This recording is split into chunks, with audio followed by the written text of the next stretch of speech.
Max Orland, Melbourne Football Club. You're listening to the Coaches Panel. This is Nat Fyfe from the Fremantle Footy Club. Trent Cotchin from the Richmond Footy Club. Scott Pendlebury from the Collingwood Football Club. You're listening to the Coaches Panel. Patrick Cooch from the Carlton Footy Club. It's Rory Sloane here from the Adelaide Crows. This is Tom Mitchell. You're listening to the Coaches Panel. It's pretty rare when we get to the 50 most relevant that I could sum up the player in 10 seconds and we could wrap up the episode. But as we look at number 22, Harley Reid, we could probably say that about him in my 50 most relevant and just say, pick him. But is there more that we need to understand and unpack? You know there is. He is who's up next in the 50 most relevant. Hey, it's MJ from the Coaches Panel. I hope you're well and trust you're enjoying this series of the 50 most relevant. Can you believe? Only 3 more weeks to go of these daily episodes before we are done with these player profiles and we head into a bunch of other additional pieces of content that you're going to get from us every single day this preseason. Joining me on this episode of the 50 Most Relevant, you've seen him a bunch of times and heard from him a bunch of times already. I'm sure you'll see and hear from him again before we get to the end of the 50. It's Jordox. And for those watching on YouTube, if you've ever wondered what football team he goes for, wonder no more. Repping, don't give it away for anybody that's not watching it, but you're repping your team's colours with pride, my friend. It's good to see you. And Harley Reid doesn't play for that team, but I'm pretty sure that team would definitely love to have him. Oh, absolutely they would. Yeah, thanks, MJ. Good to be on. Great to chat about a player like Harley Reid. You hear the phrase generational talent quite a lot these days. In fact, we've kind of had these guys rolling through every year. So it's a big generation, I suppose. But in saying that, all jokes aside, yeah, this guy's going to be something. And I can't wait to see him in round one. And on the team that I support, well, I feel like you kind of introduce me with that team every time I jump on. So yeah, we've kind of given that away a little bit, haven't we? It's no surprise. Yeah, that's right. No, not at all. All right, let's dive into some of his 2023 data.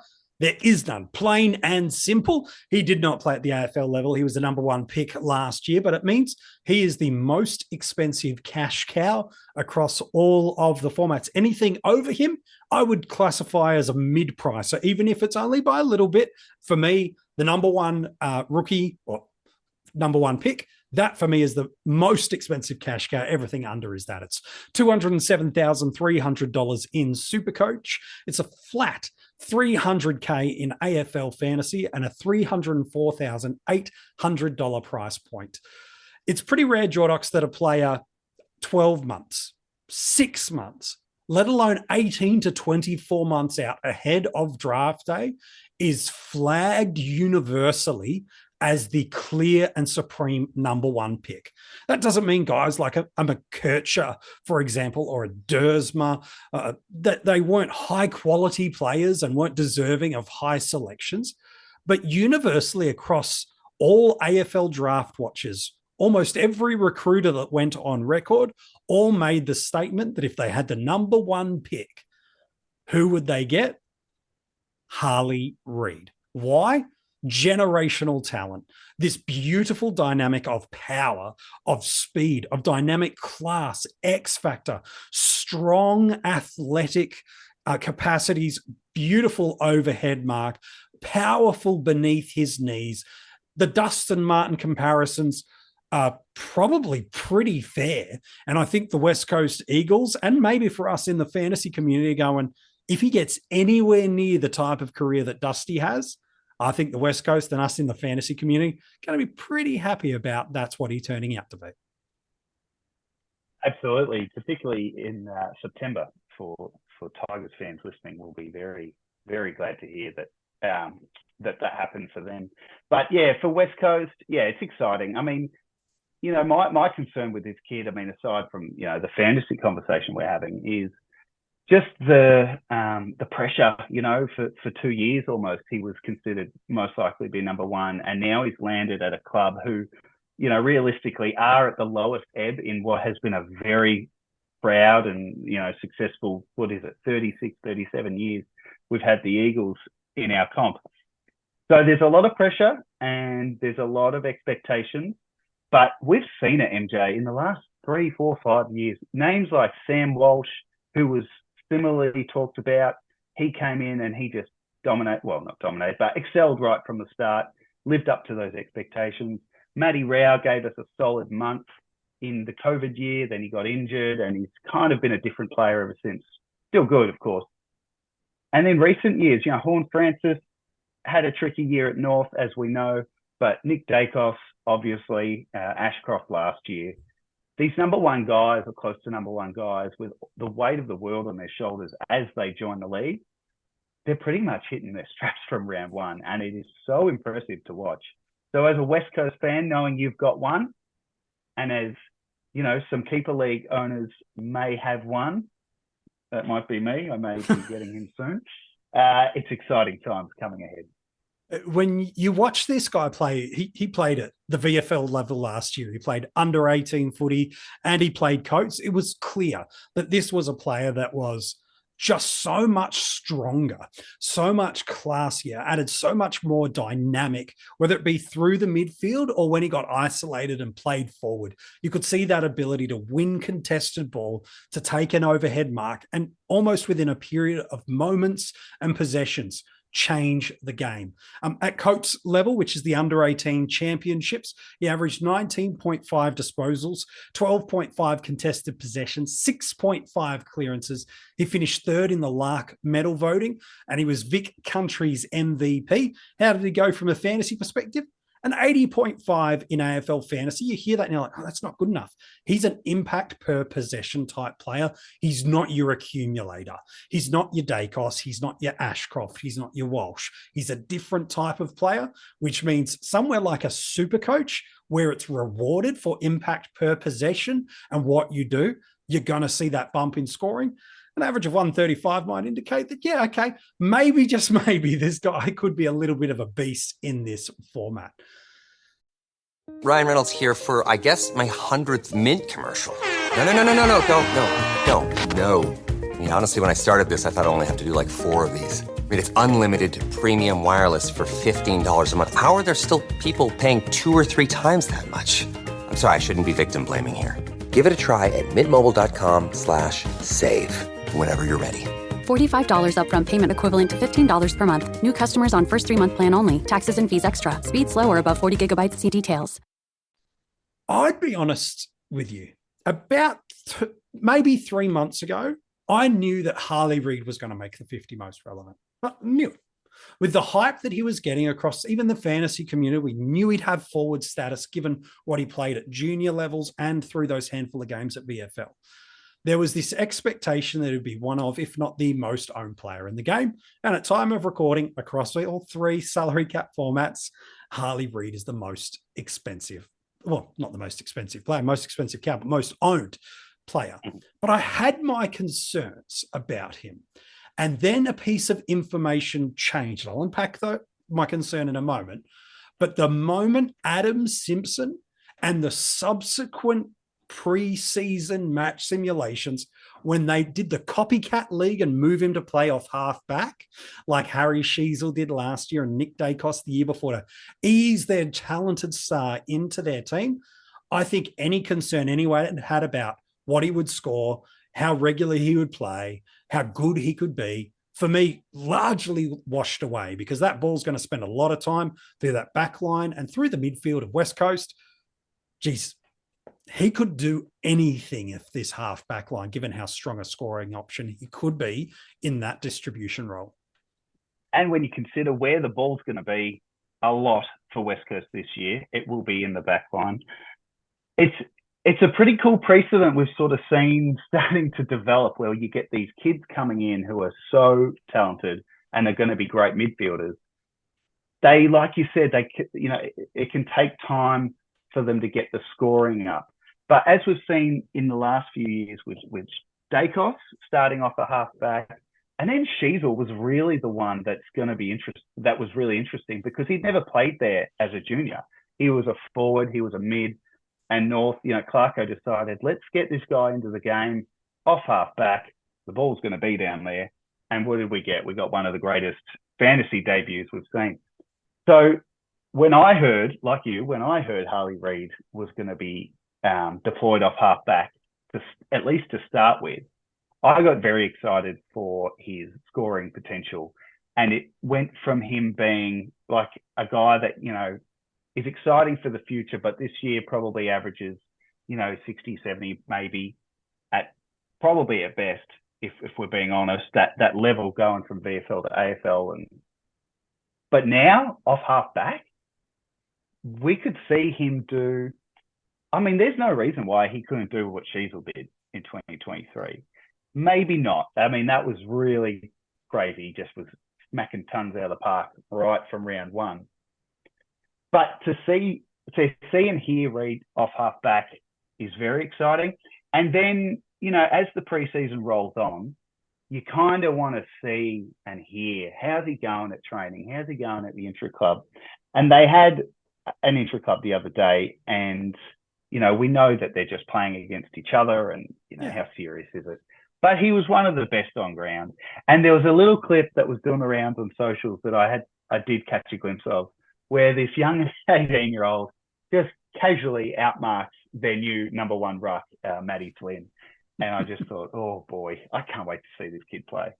He's going to be a really special thing. The movement of him to half back does three things, I think, from a fantasy community that we should take note. Number one is it may impact some of the scoring ceiling of other West Coast defenders we're considering in our draft and classic teams. So guys like a Liam Duggan, an Alex Witherden, or a Brody Hoff, if they're getting arguably the franchise player, and I would say that Harley Reid is already the best player at West Coast. And that's not throwing shade at the list whatsoever. Rather, it's just elevating who, in my eyes, is such a good footballer. So that's not a shade throw. That's a compliment to Harley Reid and what kind of footballer that he really is.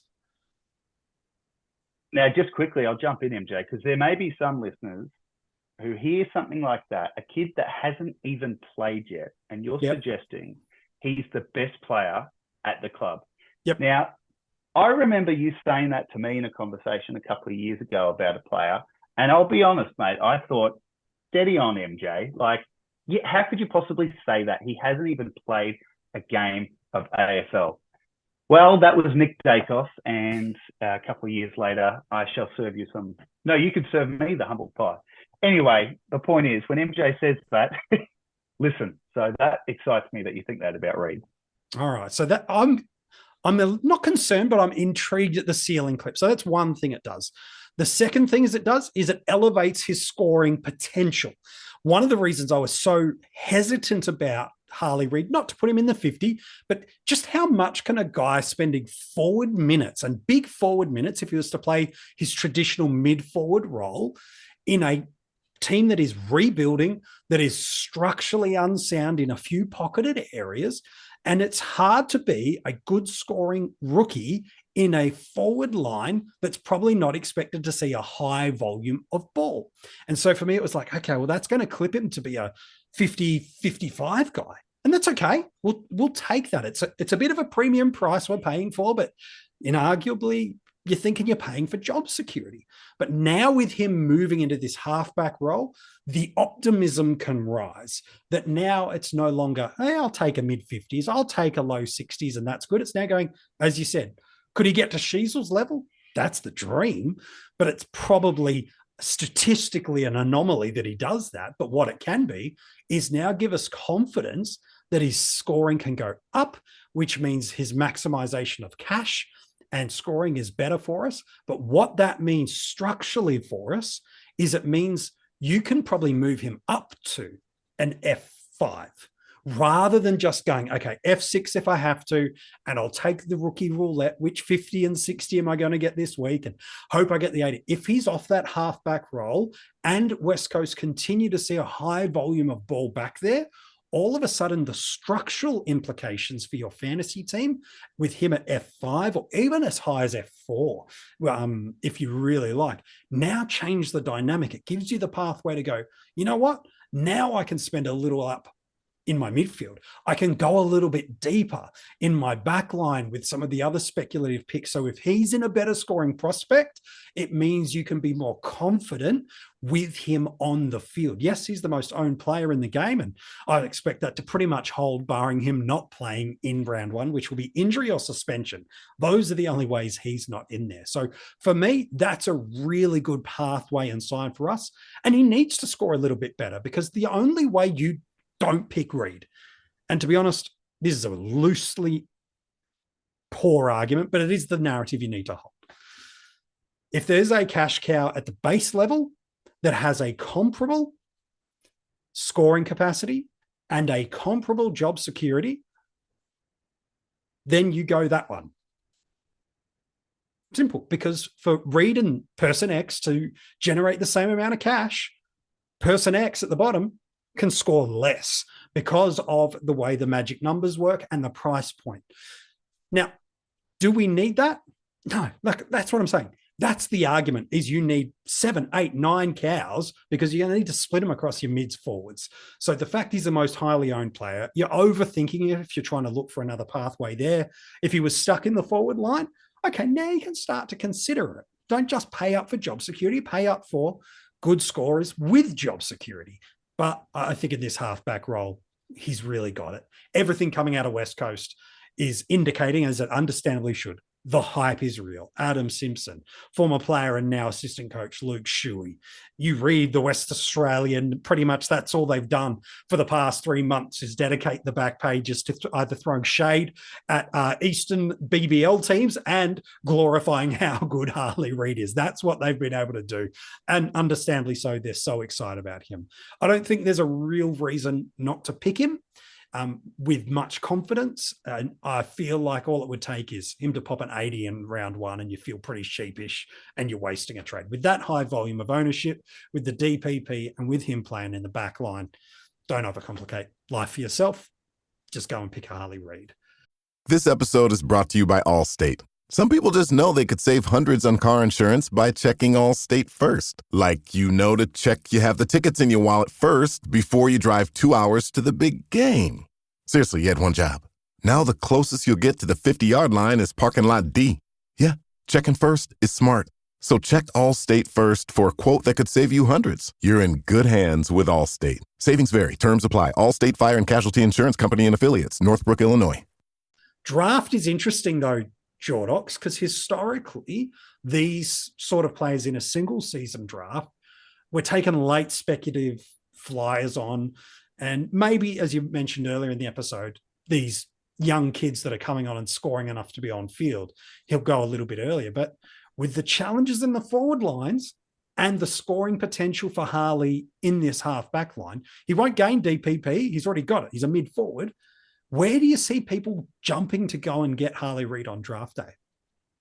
Well, in previous years, when the forward line has been not even stacked, just not as thin as it is currently this year, a guy like Reid, number one pick with forward status, typically he'd be a late flyer. You'd grab him for your bench.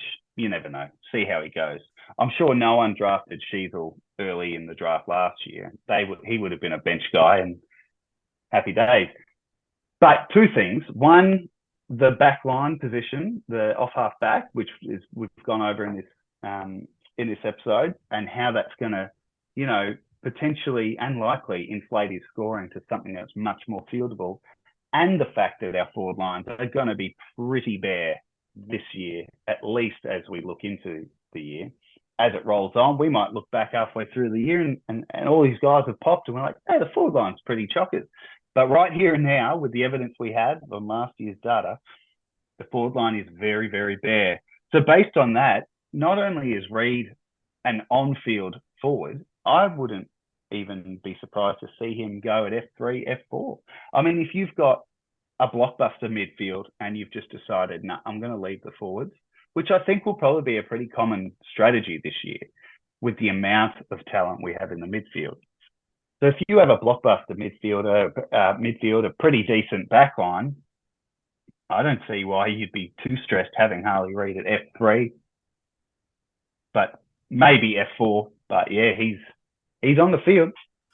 Yeah, I agree, man. I can see people reaching at F3 going, I'm just going to take it. I'm going to get it. I don't like this line. And putting him inside their ranks as a top 30 forward, that feels crazy when you think of it. But the narrative and the pathway is there, absolutely. I'd probably feel a bit more comfortable at an F4 spot as early as I'd like to get him. But all it takes is one bullish person in draft to not like the forwards, to like the narrative of how the scoring could come for Harley, and it doesn't matter. You'll miss them. So if you want him, it's got to be in an F3. Any higher than that is just bananas, and you're banking on way too much return that might not come his way. But absolutely, he's going to be a guy that you want very, very much so in single seasons. And I'll ask you quickly, keeper leagues, there's 3 guys that I reckon are in contention for people's top 3 picks. This is unplanned question. It's McKercher, it's Sanders, and it's Reid. They're probably the 3 that people are the most in a redraft, right? In an existing keeper. Correct. An existing keeper. They're heading to the draft pool. Obviously, we don't know what's in those pool. Is it McKercher 1, Reid 2? Is it McKercher 1, Reid 3? Is it Reid 1, Sanders 1?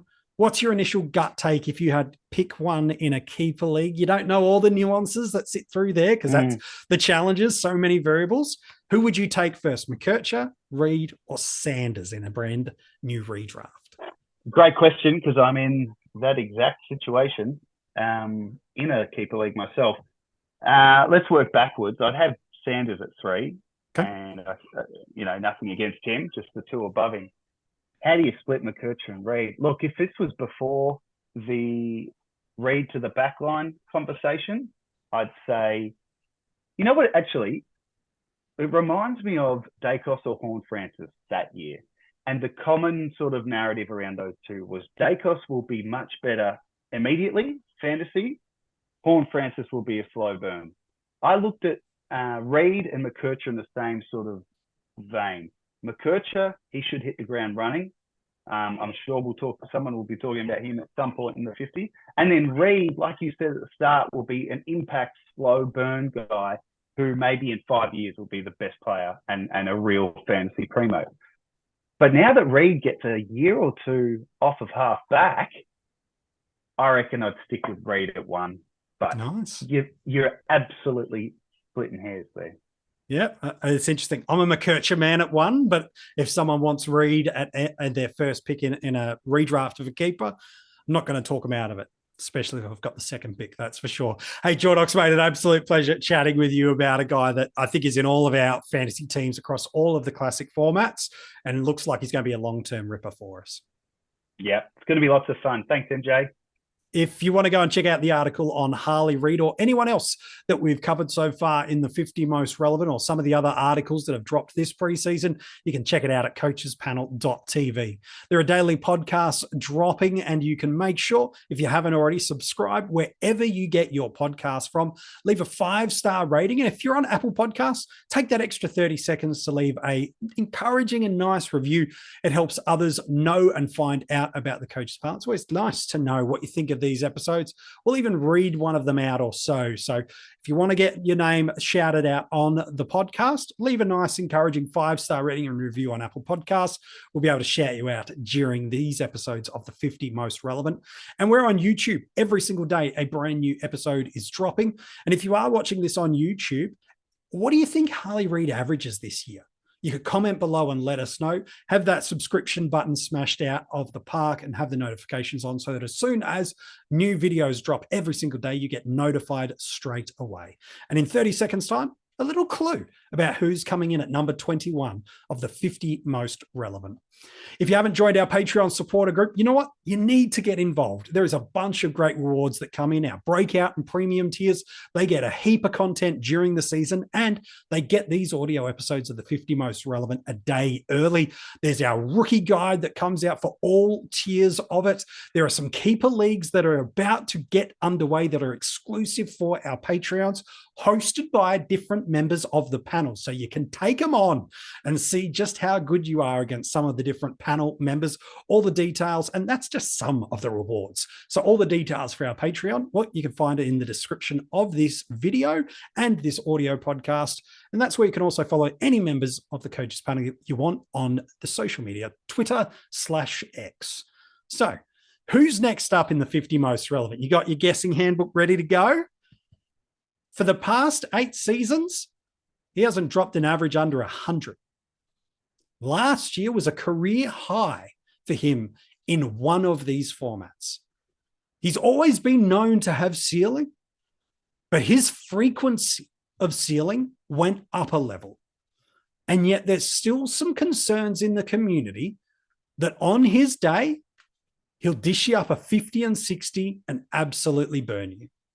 If you've played fantasy footy anywhere over these last 8 years and you've been any good at the game, you've owned this player at least once. And if you've had good seasons on more than one occasion, you've owned him for more than just one season. Who's this 8-year consecutive 100 player? And why is he inside the 20s of the 50 most relevant? We will unpack that tomorrow.